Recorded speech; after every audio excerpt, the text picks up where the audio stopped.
I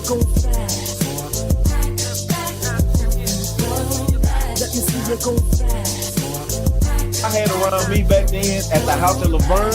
Like you said, yeah, I had some killers with me, man. You know, GDs, White Floyd. Don't be saying that. Don't be saying that. Don't be saying that. Allegedly, he allegedly had killers with him. Allegedly. Look, we didn't have no French tour if you want Espanol. The fuck?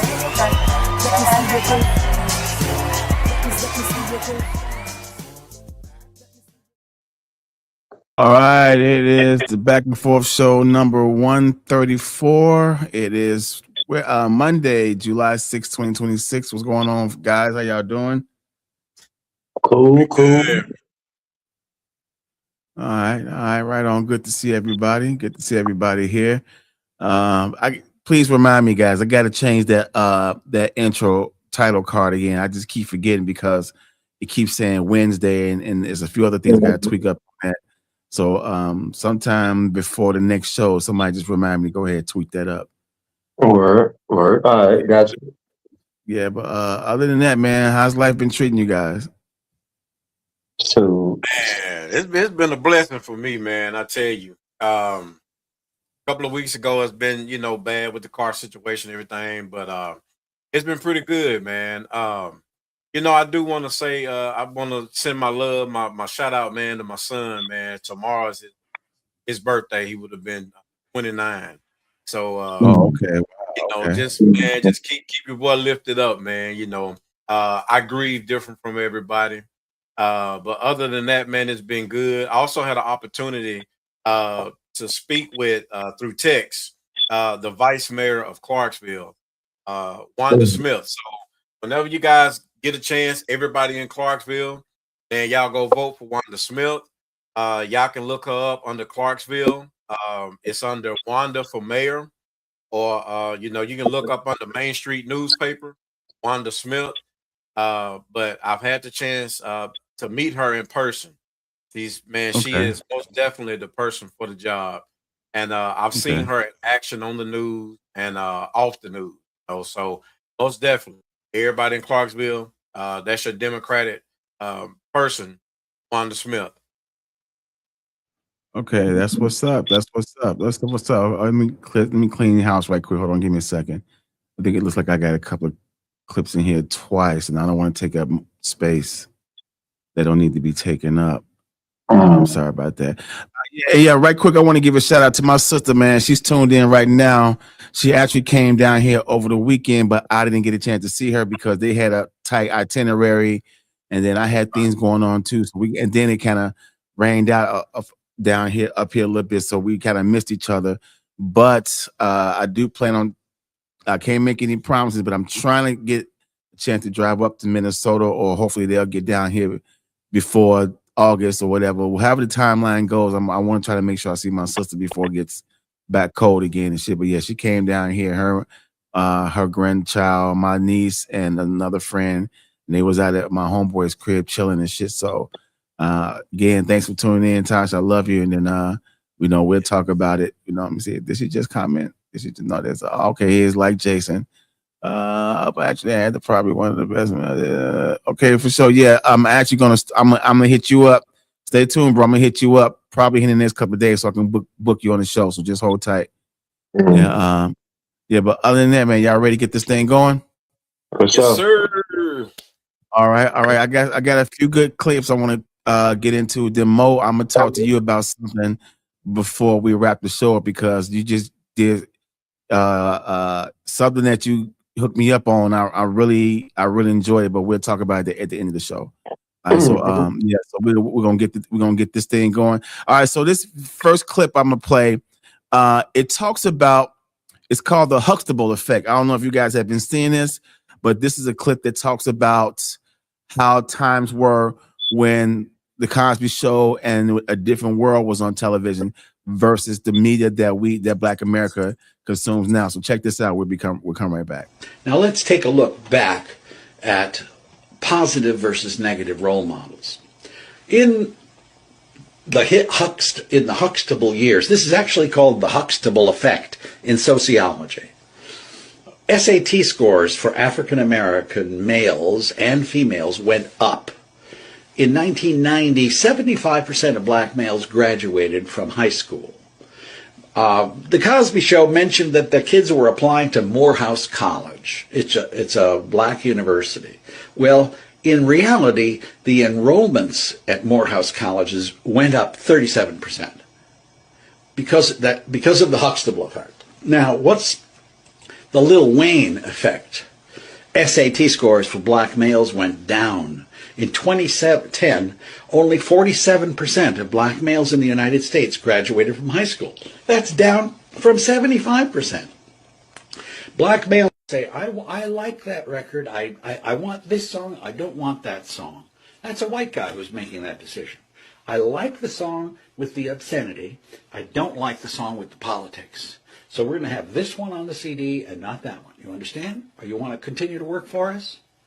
So that's the story of hip-hop, according to Patricia Rose. It is the corporate sale of racism. So, for example, Edgar Bronfman, who is the CEO under whom Liar Cohen works, who deals with Jay-Z, Edgar Bronfman is worth between $2.5 billion to $4 billion, depending on the year. So these are white people who control this industry, and we don't know much about any of them. Okay? They're marketing racist images of black people, especially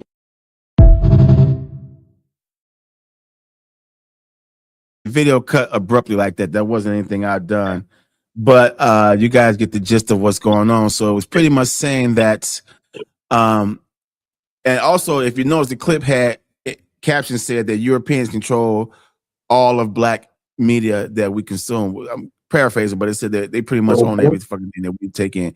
So it was saying that when it comes to different things, because image is everything.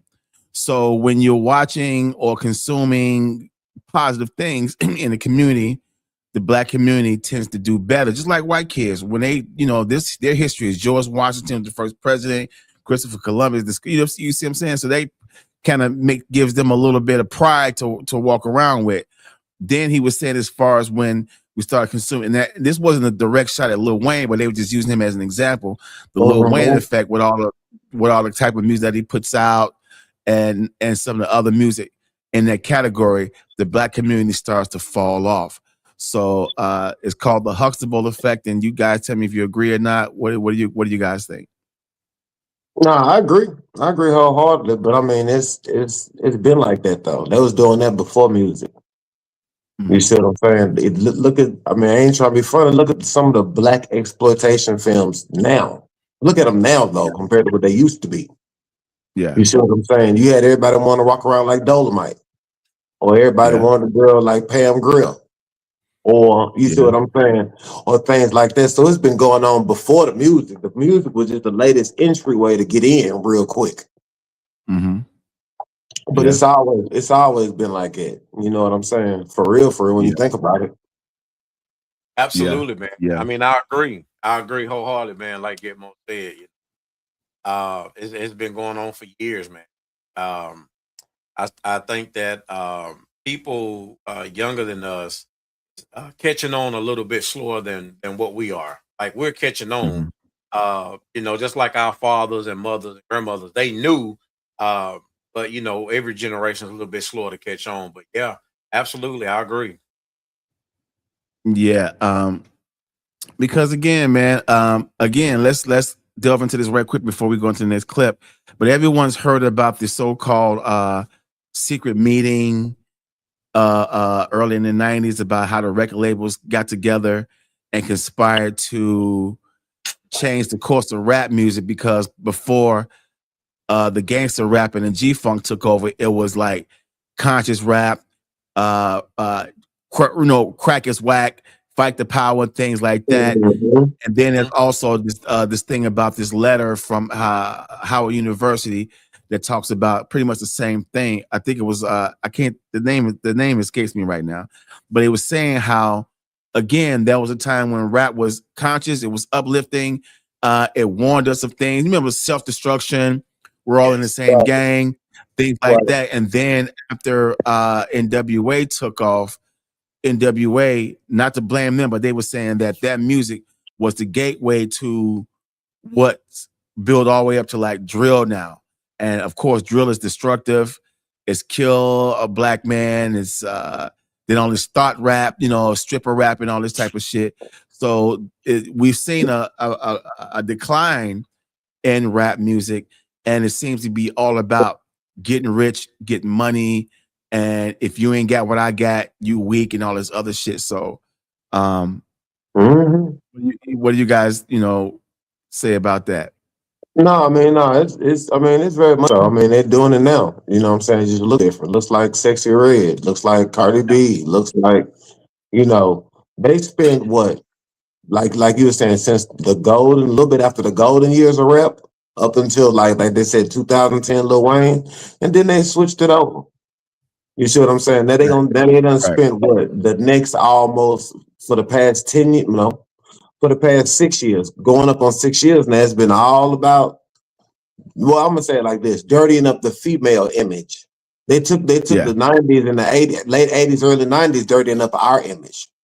Right. We still got an overall bad image. Don't get me wrong, but they done kind of faded on messing up our image and concentrated on the women's image. And think about how long it done took to make us look shiesty. Now it's taking them about the same amount of time to make girls look shiesty, and then the whole time we never get married. Think about that. Yeah. And there's this one rapper, man, I know down in Houston, Texas. I had the privilege to do an interview with her. Her name is Diamond White, and we talked about our grandmothers, mothers, morals, and stuff like that. She was she's still pretty well known in the music industry, but not as like Sexy Red and everybody else. And she told me she refused to dress like those women and to rap about, things like that. But right now she's number one in the UK. She's number one in all these other different countries because she's not rapping like Sexy Red and all these other girls who's twerking and popping. I mean, don't get me wrong. Not saying that I'm bashing them. I don't agree with it, but everybody has a different hustle. Right. Even thinking about us, when we was younger, we had our own little hustle just to make it to where, where we at now. So maybe it's just a phase for those younger generation people who's twerking, popping, and doing. Because, like I said, back then, twerking, I don't even think twerking was a thing for us. It was more of the girls with the Daisy Dukes on, with the cheeks hanging out. That was disgrading to our mothers and grandmothers. And now we're grown fathers, uncles, or whatever. And now they doing something that we's like, oh, this is 10 times worse. But you're absolutely right, man, on everything you said.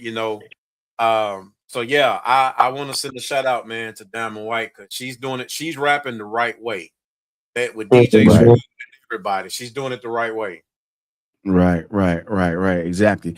Yeah, good run. And that also is going to segue into the next set of videos we're going to watch, because this has been the topic all damn week since the BET Awards. We'll get into this little round of clips, and then we'll come back and comment. Young Miami's producer just picked a fight with the legendary India IRIE.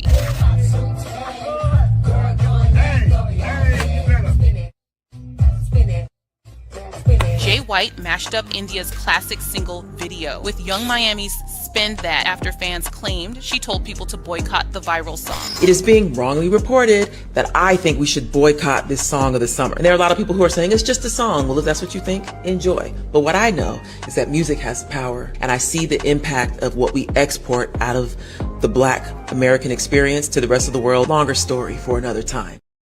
If you see how pretty she is, you don't look like her, so it giving me hate. Trick Daddy is not holding back after India IRIE shared her thoughts on Young Miami's latest music. I'm gonna say shout out to my little homegirl, Young Miami. Got the hottest record on radio, streets, video, all social media platforms.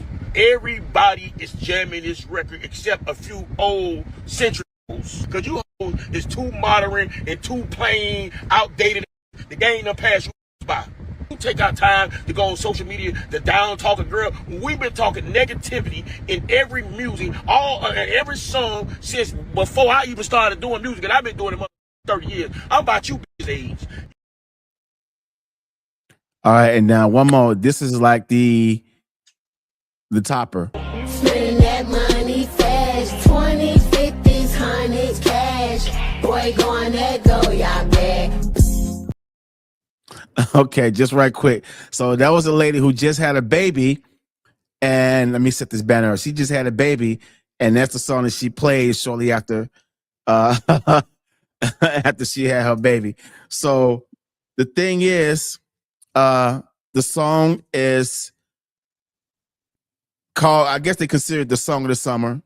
I personally don't agree, but it's been it's been real controversial. On top of, again, like what we were just talking about, how we don't own the media that we consume, and we most definitely don't own the media that we put out. Even artists who release these songs, they don't even own the song that they release, because the record labels own the masters. They own they own the artists. So there's been, again, this decline in rap music, and so now this song comes out, and everybody's like, okay. Not everybody, but a lot of people like, okay, this shit is too much. Why are you encouraging scamming and shit like that? Then I seen shortly also, there was a mother and daughter team that get caught stealing designer handbags. And then again, the dumb shit these people do today, they got online, showing off what they stole, and they was singing the lyrics to this song. And that's how the feds caught them. So this been the big thing. Indie IRIE expressed herself. Trick Daddy came out in defense of Young Miami and really went over the edge, disrespecting Indie IRIE. And then Miami's producer took Indie IRIE's song and mashed it up with the Young Miami Young Miami shit. So it's been a lot of petty shit going on. So you guys chime in and tell me what you think. Go ahead, Mark. Well, let me say this. I feel where India IRIE is coming from as an artist. Probably, with her being a mother. And there's nothing wrong with her speaking her opinion. And it's a shame that she had to come clear it up, because I'm just assuming somebody asked her a question about the song or whatnot, and she spoke on it. So she's entitled to say whatever she wants to, but she came back and cleared it up and was like, I'm not telling people to ban the song. I'm just giving you my opinion and my thoughts on it. With Trick Daddy, yeah, I just feel like, just my opinion, and I love him. For one, I don't like him, calling out India IRIE out of name, even though our females do it all the time. I don't like that, So I feel like he was very disrespectful on that end, but I feel like Trick Daddy is just trying to get in where he fit in.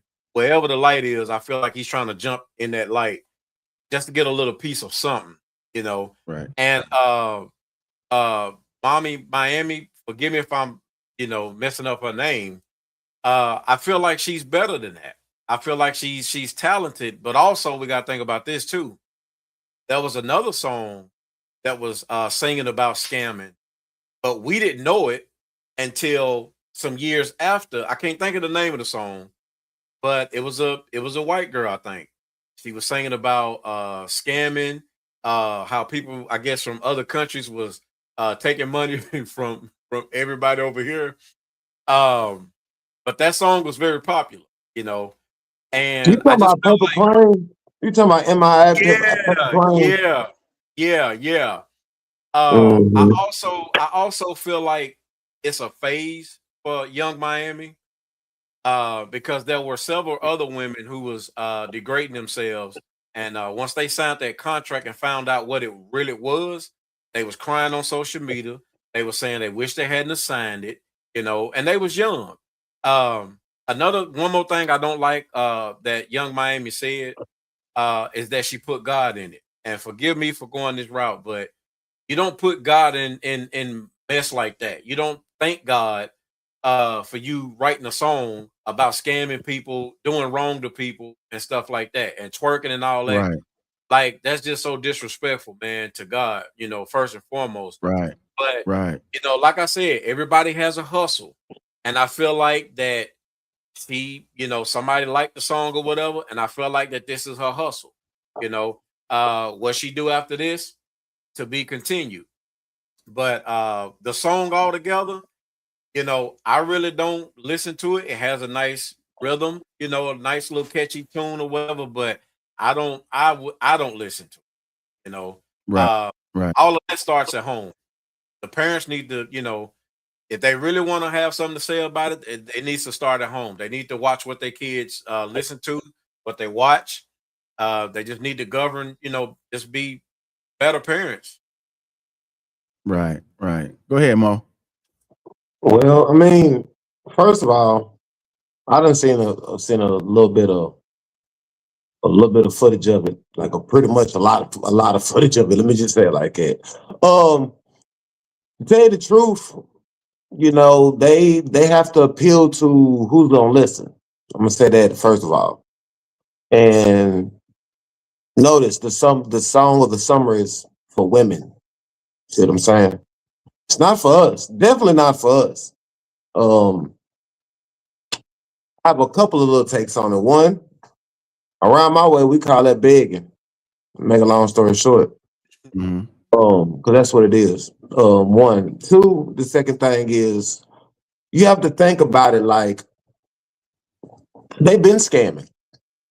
I don't know about y'all. I don't know how many reels I can go past when they say, what you want, a guy that's a 9-to-5 or a guy that's a scammer or a perked out drug dealer or yeah, they want to be where the money's at.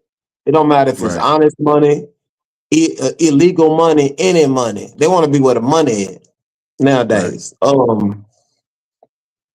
This culture's pretty bad, bro. Because at the end of the day, this ain't nothing new though. That's another thing. This ain't nothing new. They've been scamming. That's just like when the dudes do the drill music. The young men do the drill music, and then say, "I caught me 2 bodies last night," and they be with the guns and the cameras and everything. You just told on yourself like a Boondocks. Mhm. You know what I'm saying? Like a Mhm. Boondocks episode. So I mean, it's no different. Say except for them not committing crimes like that. They over here scamming. That's what the girls like, the boosting. Right. It's real bad, man. Especially when you do got people like Trick Daddy. Trick Daddy understand it. He should understand it more than anybody. Yeah. He used to be Mr. Thug, right? You know what I'm saying? And he had a certain image.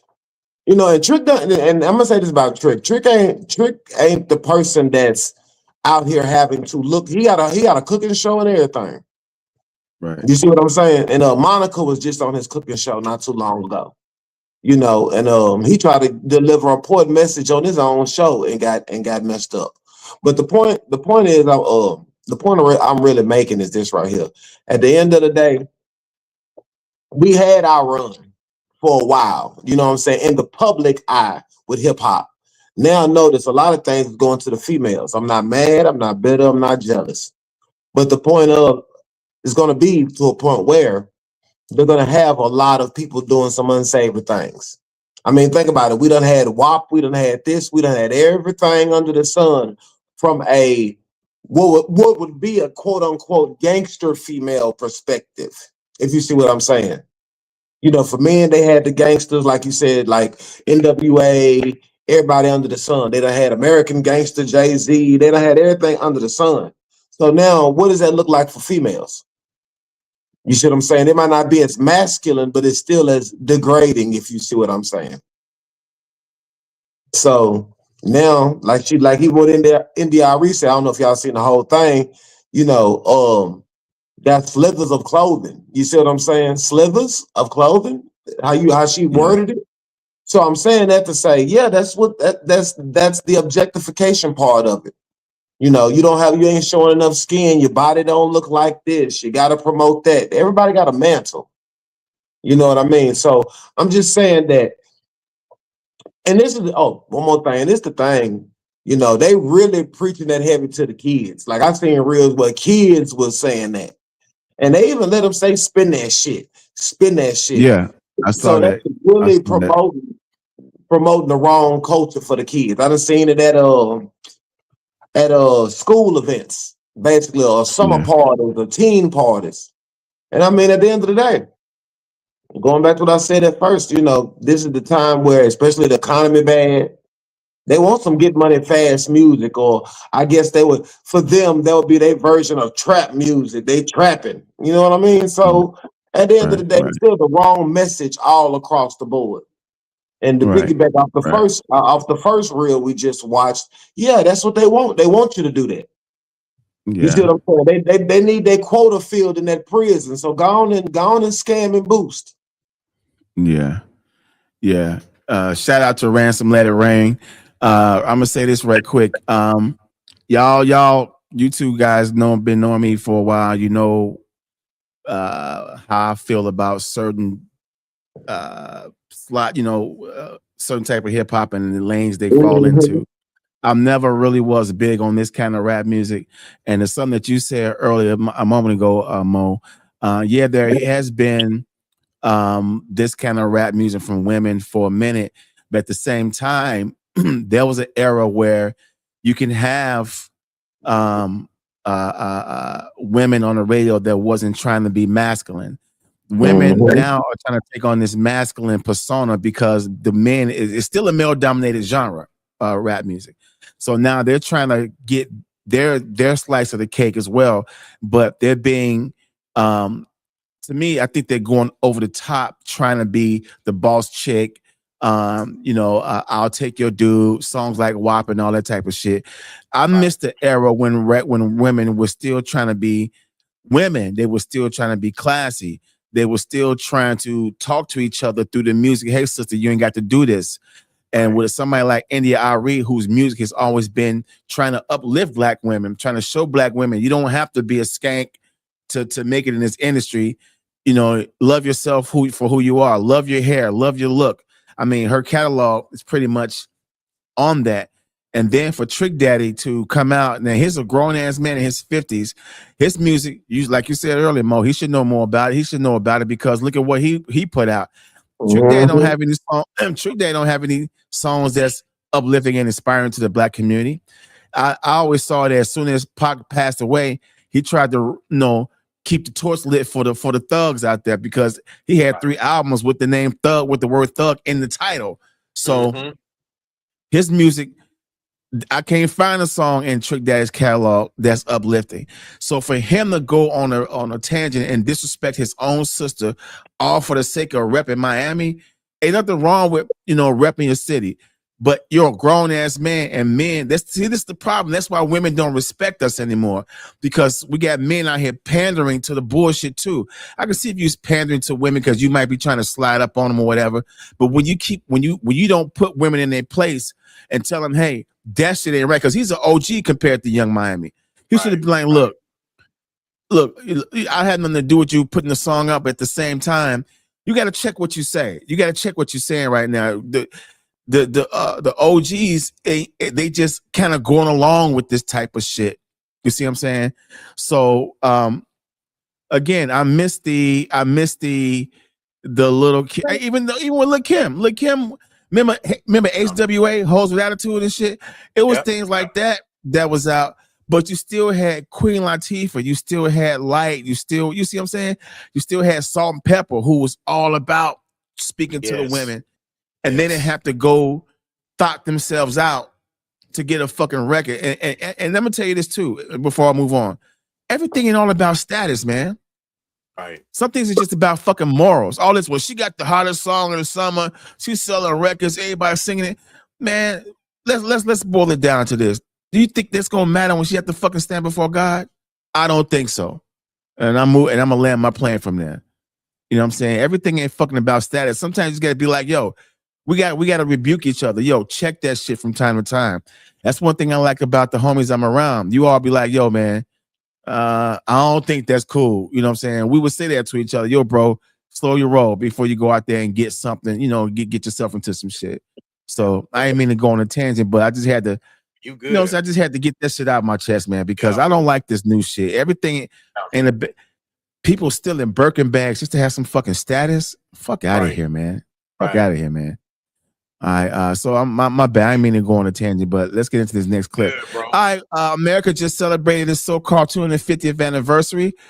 But my question is, where were black people July 4th, 1776? Everyone need to watch this video. Thank you, sis, for this information. I like this one.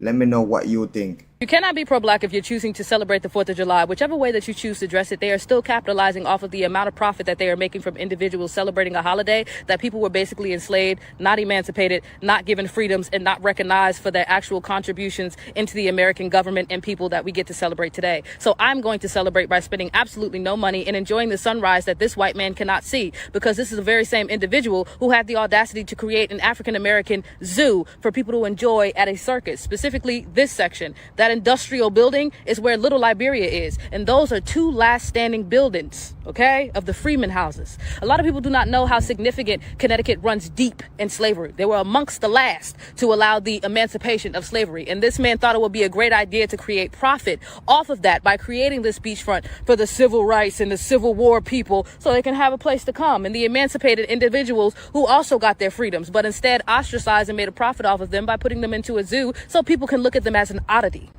You cannot celebrate a holiday that does not support you as a human, that does not support your culture and or your people. Please understand, just like how it is for Thanksgiving, oh, it's just friends coming together. No, it isn't. It's still somebody's demographic who has been erased from American history, and that is disgusting. And people are capitalizing off of the profit that they're making because it's just people coming together with their friends. Same thing for the 4th of July. You don't see them boasting and throwing up so many different capitalistic ideas when it comes to the actual celebrating of people's culture, such as Juneteenth, such as the Native American indigenous individuals, or how it is that they choose to come together and celebrate their culture, even Hispanic heritage. Please be woke, my dears. All right, one more. What is the 4th of July to the slave? Frederick Douglass's 4th of July speech. Let's unpack this. On July 5th, 1852, Douglass addressed a crowd, questioning the meaning of Independence Day for enslaved people. This 4th of July is yours, not mine, he declared. He exposed the hypocrisy of a nation celebrating freedom while enslaving millions.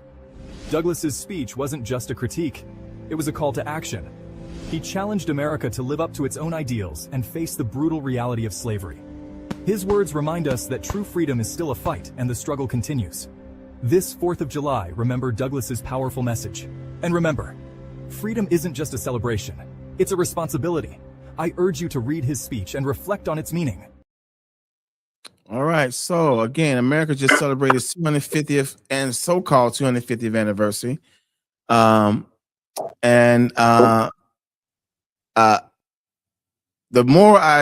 older I get, the more I start to realize that we are destroyed people.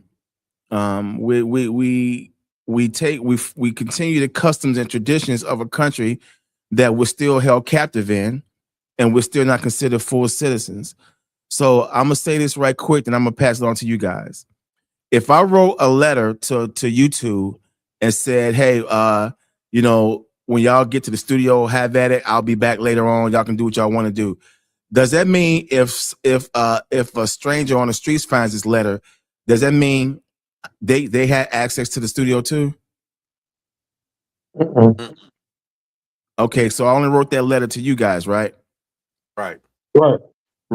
So when they wrote all men are created equal, where were we in 1776 July 14? We were in slavery. So just because we're so-called free now, that doesn't mean that they were talking to us. They wasn't talking to us. But a lot of our people are thinking that we're free citizens because we can buy cars, go to work, party and club all fucking night. They think that they're free citizens. If we're free citizens, why do we always have to get our voting rights renewed? Why every time we try to do some free shit, we find out the hard way? So go ahead, fellas. Y'all chime in. I mean, the only thing I'm gonna say this real quick is we playing a rigged game. We've been playing it. I mean, you was born into it. I was born into it. We was all born into it, pretty much. I mean, as back further as you can remember. And the thing you said is very true. When they was writing that, they wasn't writing that for us. For real, for real. They didn't know that. They didn't even know they was gonna let us go. Let's say it like that. So Yeah. I'm gonna say this, and I mean, even the rules that's set in effect today and what they talk about, like the 2 videos. Of course, that's made for them. That's why I don't know if you should have. I mean, I don't know if you did see that clip about that black girl sitting on there with all them white supremacists that was I saw masked it. up. She's on a bus. Yeah. Yeah. Yeah, you see what I'm saying? So you have to understand they was masked up because of what? Because there were doctors, lawyers, police officers, local firemen, Exactly. the deli, the Exactly. dude at the deli, the mailman, your damn CEO of a company, and your supervisor. So that should have showed the people right then and there that we playing a game where we know it's rigged. You see what I'm saying? We definitely know. You should know it's rigged, and it's not only. It was so crazy is it's rigged in race and it's rigged in class. At the end of the day, because don't think like right now. Do y'all know like a new Nissan Altima costs about $30,000, Mm. and that's a Nissan Altima, fellas. So that means a lot of people that's Americans can't get cars. So Yeah. it's basically working its way back to the old days. I'm talking about like noblemen's and elites and all this other kind of crap. It's really going back that way now. Because there's too many people in America, and the black people only make up like what 14, but now about 18%, something like it, and the rest is everybody else. So I'm saying that to say we can be the underclass and this and that, but still, it's not the way it used to be. You see what I'm saying? It's not to where we can just use the blacks and make the blacks look bad and just they turning in on their own kind too. You know what I'm saying? As well as the people they tried to bring over here to replace us. They turning on everybody. Yeah.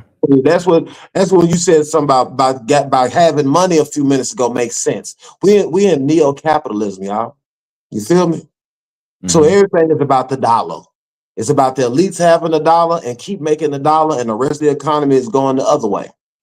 So I'm saying this: we never had a fighting chance. We've been undermined the whole time. That's what I'm really going at. Ever since you said, "Okay, I'm gonna let y'all free," but y'all really ain't free. We're gonna undermine y'all every step of the way, and still doing it today. That's why I said they took the 80s and 90s and all that and dirtied up our image. We can't be successful because we can't marry. Because they look at us as being lazy, trifling, drug dealers, get girls pregnant, move to the next, everything under the sun. So now they flipped it and did it in reverse. We're gonna keep destroying y'all. Now the black man looking at the women like, quote unquote, no offense to them, like they ain't shit. Look at them, they out there naked, they having too many bodies, they don't want to get married, they say fuck niggas, they say, see what I'm saying? Now you don't now they dirtying up their image like they dirtied up our image. Now nobody wants to get together. So what happens to the black lineage after what, 10, 12 more years? The birth rate is in the trash already. Planned Parenthood done us in already. Everywhere you turn around, it's been something undermined. What happened to affirmative action? Feminism. You see what I'm saying? What happened to that? Because people like, what's up with affirmative action? Because you know who it helped the most? White women. You know who DEI helped the most? White women. White women. Yeah. You see what I'm saying? Of course, our sisters got some up off of it. Cool. But even when our sisters got some up off of it, it wasn't enough. But they used us as the face. You feel me? But then funnel it right back to their society. I'm just saying, man, like we've been playing a rigged game. See? Yeah. Go ahead, Mister. Man, I'm just gonna say this, man. If they told us the truth, came out of their mouth, I don't think that will make a difference in America, period, man, because like you said, man, our people are too far gone. So I don't think that would help if they came out and said, you know what, guys, we stole the country from y'all. Y'all was here and we did A, B, and C.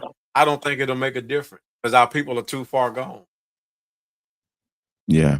That's and Yeah, that's history and it's his story. That's All why I right. said it like that. Right. Right. Yeah, but right quick though, and this isn't to shame any Black Americans, my brothers and sisters, who are still out there buying a shot of fireworks and shit like that and grilling out but I will say this. This is how the Most High works. The 250th anniversary of America's so-called independence from Britain, while Black people are still fighting for freedom here, is kind of a it's a weird dynamic. But at the same time, some places across the country was so fucking hot, shit got shut down. Some places across the country got rained out and flooded, shit had to shut down. Just like here in Chicago, man, it rained hard, man. A lot of shit got shut down. In DC, a lot of Trump events that he had planned got shut down. So America needs to see that for what it is and stop blaming climate. You can't. It's not climate change. It's the hand of the Most High showing you, fuck this shit. I'm about to. I'm on my way. I'm finna send my son. So fuck this shit. I'm not trying to go there, but I'm just saying. So all my brothers and sisters that still want to fall in line with America's customs and traditions, the Bible said, do not follow the ways of these heathens. And I'm gonna leave it right there. I'm gonna leave it right there, man. All right. Straight up. You fucking call these people heathens. All right, check this out. This is something that kind of tripped me out. Songs that could start a fight. 3 songs that if you play will probably, maybe, definitely start a fight in the club. All right, first up, we got an old school banger that came out some 22 years ago. But anytime you hear this song, someone's getting punched in the face. And when you hear Ludacris say, "Oh no!" it's basically a sign from the heavens that you needed a duck and cover because something's about to go down. All right, next up, let's roll it back to 2010, which is the year I could 100% guarantee that the entire security staff in the club would get real tight when they heard this intro. The one thing Waka Flocka was always known for was the fact that all of the songs would always stir up some crazy energy if you played them in a club. But it was a very specific type of energy. It was fighting energy. Now, as someone that DJed through the era of Waka Flocka in 2010, I can 100% vouch for the fact that I have been pepper sprayed by security in a club because everybody in the club started fighting when they heard this song. And finally, we have the most obvious song that will always cause a fight when you play it in a club. It's just a little song called Fight Night by the Migos. Why would anybody fight to that song? It's not like it says the word Fight Night in the name of the song. Hit it with a left, hit it with a right. I'ma knock out like fight. And there you have it. 3 songs that are guaranteed to start a fight anytime you play them in a club. But you know what? That's just me. What do you think are some songs you can play in a club that will start a fight? Let me know in the comments. Let's go. All right, let me see what this clip is about right quick. 3 more songs that will maybe, possibly, definitely start a fight in the club. All right, first up, we have Bone Crusher's Never Scared from 2003. But this song doesn't just hype people up. It basically dares them to beat the shit out of each other. And you can't tell me that when you hear Bone Crusher yell, it's basically a direct challenge to fight anyone that's in front of you. Next up, we got that Lil Jon and the East Side Boys classic from 2001. The second you hear the intro for B.I.B.I. drop, it's too late, baby. It's time to get the hell out of there. And when you hear Lil Jon start yelling,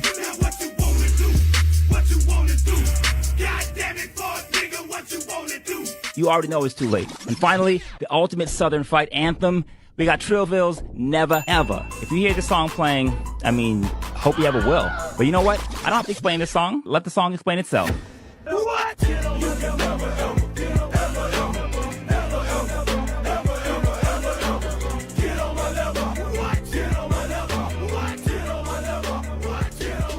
But what songs did I miss? Let's drop them in the comments.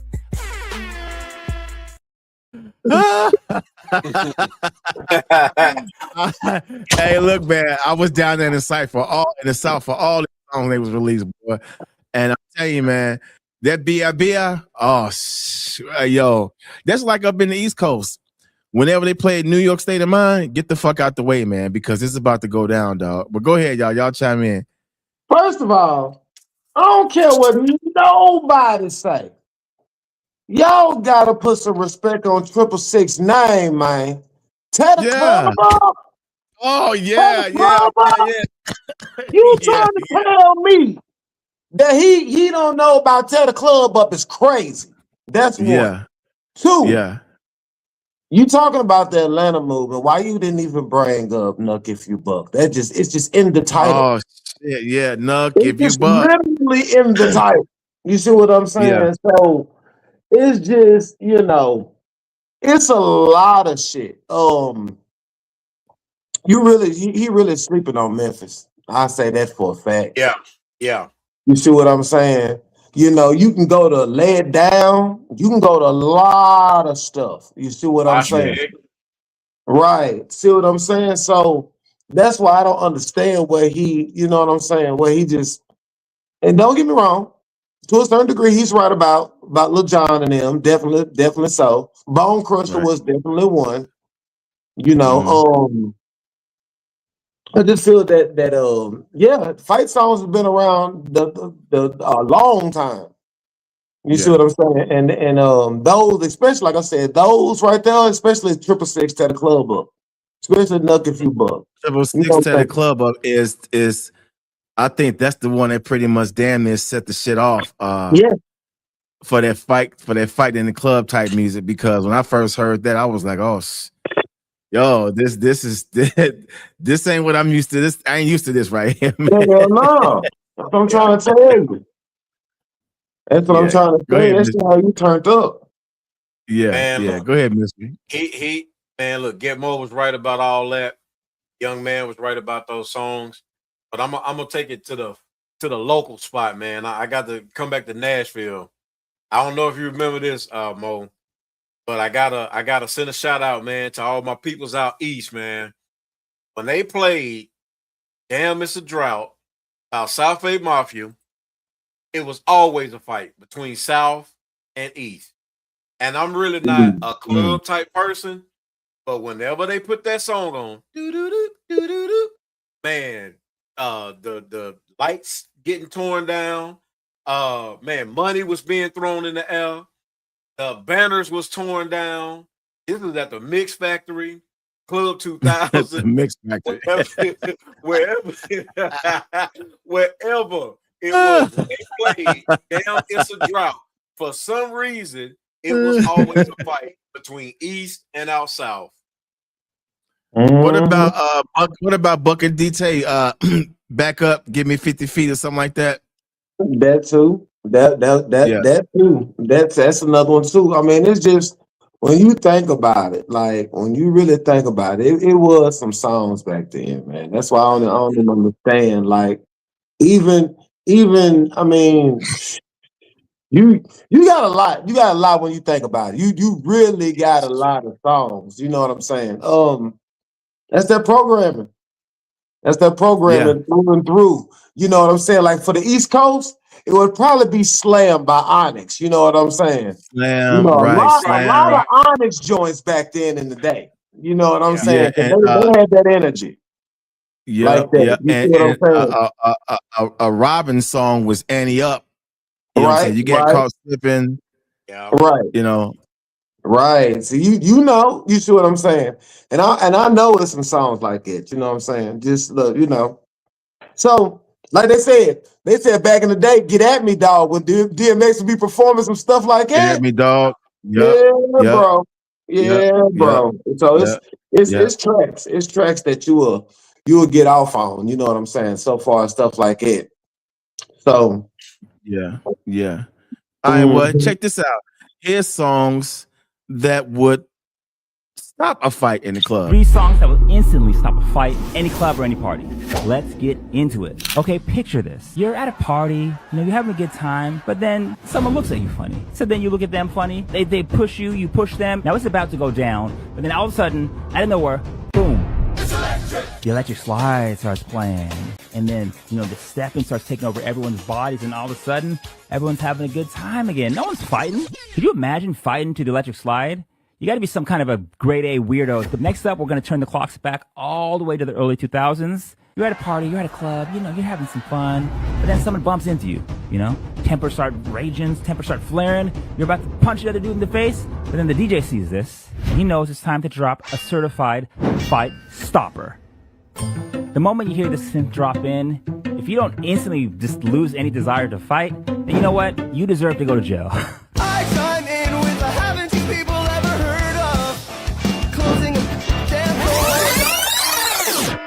can guarantee this song will stop the fight, but you might also get canceled. Now imagine the scenario. Someone steps on someone's shoe. You see someone about to throw a fist, and then all of a sudden, this song plays. My mind's telling me no. Everyone's singing along. I don't see nothing wrong. And I mean, everyone's also, taking the biggest risk of their lives because it's almost cancel season, baby. And there you have it. 3 songs to flip the vibe from funky to fun. I mean, do you agree? Let's talk about it. And if you got beef, let's fight about it. The electric slide. Oh my goodness, man. All right, so go ahead, fellas. What y'all think about that right there? That actually happened to me before. No lie. Okay. With this girl I used to date, and I actually broke up with her, and we just so happened to be in the same club. And y'all know I don't hit women or nothing like that. So she seen me dancing with another female, and she tapped me on my shoulder. I turn around. This spotlight, I cannot make this up. It was one spotlight that it beamed down on us arguing, and I kid you not, R. Kelly came down, and I hugged her, and we started slow dancing, and she was cool after that. And we're still friends to this day. And that happened way, way back some years ago. True story. All right. Go ahead, Mo. Oh, well, I mean, shoot. I mean, some of them. Okay, one of them I think there was a Fall Out Boy song, the second song. Yeah. Electric Slide could be, but R. Kelly definitely any song basically that can make you stop and sing that mug. It'll probably be, you know what I'm saying, one of those type songs. R. Kelly is one of them type songs. But you know that's the type of energy they had at house parties or any good DJ would know. All right, let me smooth it out with this because it's a little bit too rowdy. Yeah. All right. Well, we got one more. I don't know if you guys seen this image floating around, but this is so-called the hip-hop Mount Rushmore. So you got LL Cool J, you got Notorious B.I.G., you got Tupac, you got Jay-Z, and you got Lil Wayne. Is that accurate?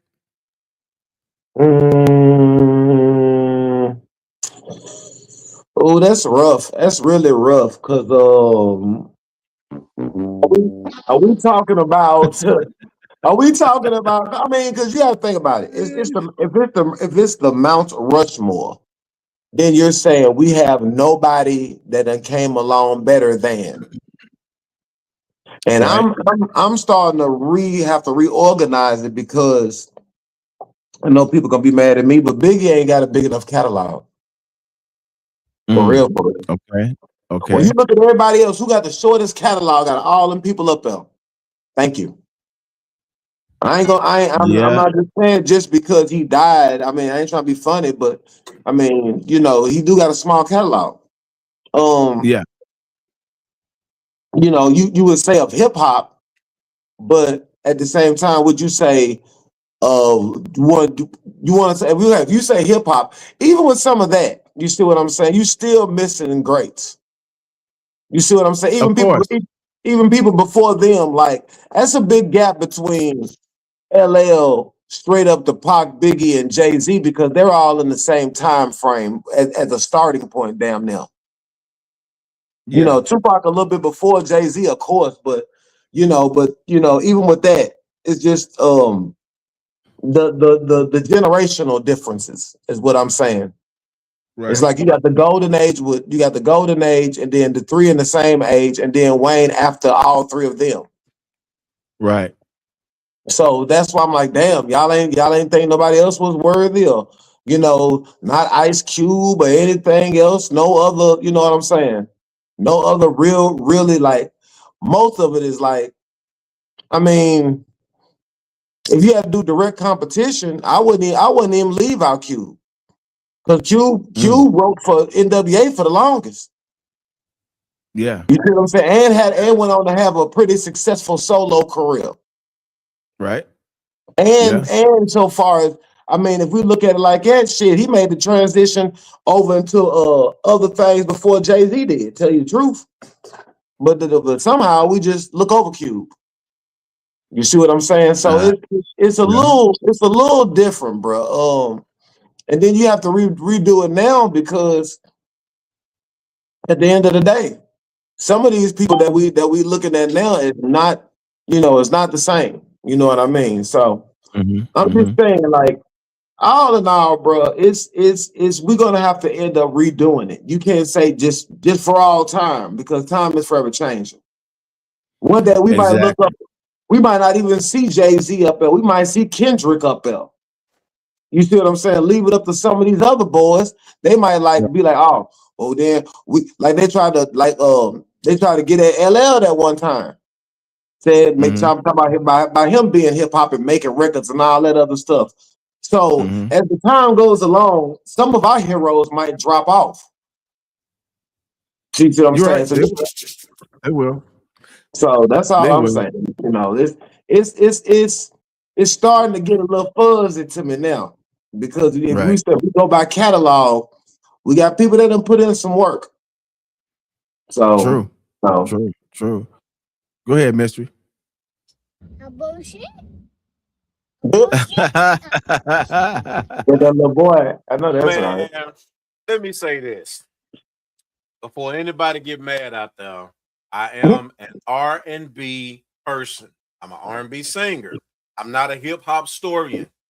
Gitmo and Dollar is the hip hop historian. To me, this is wrong, and I'm gonna tell you why I say that. First of all, any hip hop person can get me to recite some lyrics without the music is a damn goat. I will most definitely take down Biggie. I will most definitely take down Jay-Z. I'll most definitely take down Wayne. Now, I have two names that three names actually I can replace these guys with, who I know without a doubt will kill them. If you want to go up against, let me see. Okay, I'll do it like this. So I'll take down Biggie. I'll put Cube up there. I'll take down JC, and I'll put Nas up there. I'll take down Lil Wayne, and I'll put up Rakim. Now, to me, they can't do nothing with them because they'll demolish them. And I'm gonna tell you something else.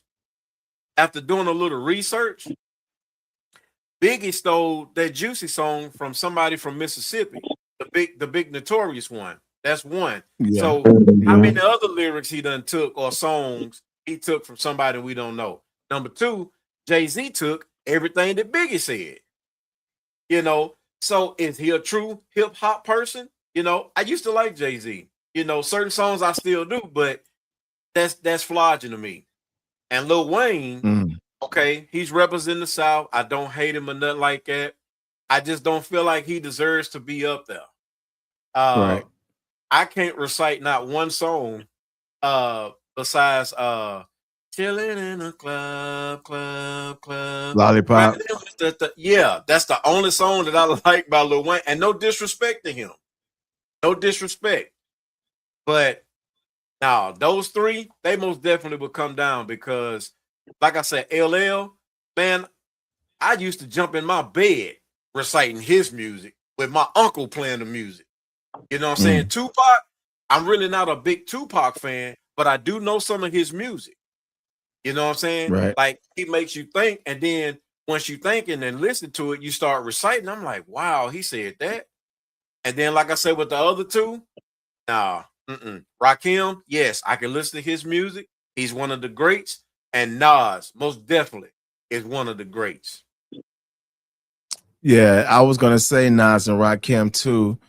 I mean, but you know, these things change all the time, and it's just one person or one group's stance on it. And I'm glad to see some OGs up there. You know what I'm saying? I'm glad to see LL up there. And I think for a while, yeah, KRS-One. Say for me personally, for me it was always LL, Rakim, KRS-One, MC Shan from the Juice Crew, because Shan at one time was ridiculous. But again, these things always change. And like something Cass said, they said they don't believe in doing top fives because it can kind of muddy the water because there's so many skilled rappers out there and from all coasts. You see what I'm saying? Some people may say Andre 3000 should be on here. Some people may say Razcast. You see what I'm saying? It can change. Right. Drake or Kendrick. J. Cole. J. Cole is one of the dopest out right now. So it's always evolving. So to have a top 10 or top 50, I think that shit's just for shits and giggles and entertainment, but none of it is etched in stone. None of it is etched in stone. Q made a comment one time. He was like, he don't like all this fucking this. I'm paraphrasing, but he was like saying in so many words, rap is too big to just be putting somebody on a top 10 list or top 50 because you got people who may not have the commercial success, but their impact was still just as big. Like Biggie. Biggie only got 2 real studio albums. Yeah. But for the time that we had him, he did make a serious impact. But guess who else did? Shit, Craig Mack.